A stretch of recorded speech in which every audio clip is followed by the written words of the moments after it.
Ce qu'on observe assez rapidement quand ils racontent leur dispute, c'est que bah, ça se déroule toujours selon le même scénario. Il y a une sorte d'inducteur qui est que Flavien fait pas ce que sa mère lui demande. Par exemple, il n'a pas rangé son assiette dans le lave-vaisselle ou il a oublié de sortir le linge de la machine. Et donc, à ce moment-là, elle lui fait un reproche. Elle lui demande par exemple d'arrêter la PlayStation ou elle lui demande de faire sa vaisselle.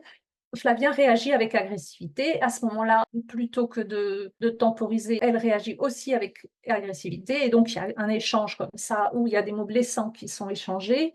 À partir de là, ils vont s'éviter. Hein, ils sont très fâchés tous les deux. Alors, moi, je m'interroge sur cette mère qui s'énerve parce que son fils oublie de sortir le linge de la machine ou de mettre son assiette dans le lave-vaisselle. Je me demande qu'est-ce qui fait qu'elle est tellement en colère. Petit à petit, elle va raconter son histoire et je découvre donc elle est issue d'une fratrie de 3 et la grande sœur a eu des problèmes de drogue, durant, son adolescence. Et ce qu'elle dit, c'est qu'avec sa sœur jumelle, eh bien, elle faisait en sorte de ne pas en rajouter en quelque sorte, pour protéger en quelque sorte les parents. Elle dit: «On s'occupait fort peu de nous et on essayait à chaque fois d'être zéro problème, zéro défaut, zéro tout». Quand j'entends ça, je sens bien que cette expérience de vie a façonné, le système de perception-réaction de madame A et ce que Moni El-Kaïm appelle la construction du monde, hein, qu'on pourrait résumer ainsi pour madame A: «Les autres ne prennent pas soin de moi, ils ne sont pas à l'écoute de mes besoins».